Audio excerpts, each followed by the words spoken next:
Greetings from மாற்றம். நம்ம கடந்த 2 வீடியோவில் வந்து என்ன பார்த்தோம்னா, எந்தெந்த ஏரியாஸில் உங்களோட அது டெஸ்ட் பண்ணுவாங்க, எப்படி டெவலப் பண்ணுவாங்கன்னு பார்த்தோம். அதில் வந்து என்னென்ன பார்த்தோம்னா, ஆட்டிடியூடு, ஸ்கில்லு, நாலேஜ்.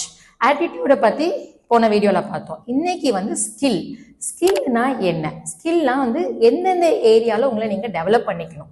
அதில் வந்து பார்த்தீங்கன்னா 3 வந்து இருக்கு மெயினாக. டெக்னிக்கல் ஸ்கில்னா நீங்கள் எந்த ஏரியாவுக்கு போறீங்க, ஒரு ஹெச்ஆருக்கு போகலாம், இல்லை அக்கௌண்ட்ஸ்க்கு போகலாம், இல்லை வந்து ப்ரொடக்ஷனுக்கு போகலாம்.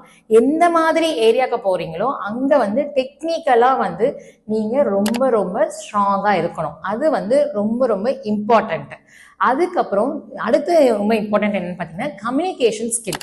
கம்யூனிகேஷன் அப்படின்னா நீங்க எப்படி வந்து அதை கன்வே பண்றீங்க, எப்படி வந்து பேசுறீங்க. கம்யூனிகேஷன் அப்படின்னாலே எல்லாருக்கும் என்ன நினைக்கிறாங்கன்னா, இங்கிலீஷ்ல பேசுறது தான் கம்யூனிகேஷன். அப்படி கிடையாதுங்க. இங்கிலீஷ்ல பேசுறது கம்யூனிகேஷன் அப்படி கிடையாது. எந்த language is not and communication. எந்த லாங்குவேஜ் வேணாலும் நீங்க பேசலாம். ஆனா நீங்க சொல்ற விஷயத்த தெளிவா கரெக்டா சொல்றீங்களா அப்படிங்கிறது தான் பாயிண்ட். ஸோ கம்யூனிகேஷன் ஸ்கில் வந்து நீங்க தமிழ்ல சொல்றீங்களா, தமிழ்ல தெளிவா சொல்றது தான் கம்யூனிகேஷன். இல்லை இங்கிலீஷ்ல சொல்றீங்களா, நீங்க சொல்ற விஷயம் மற்றவங்களுக்கு புரியுதா அப்படிங்கிறது தான் வந்து கம்யூனிகேஷன் ஸ்கில். தேர்டு வந்து லீடர்ஷிப் ஸ்கில்ஸ். அந்த லீடர்ஷிப் ஸ்கில்ஸ் வந்து என்ன அப்படிங்கிறத நம்ம நெக்ஸ்ட் வீடியோல பார்ப்போம்.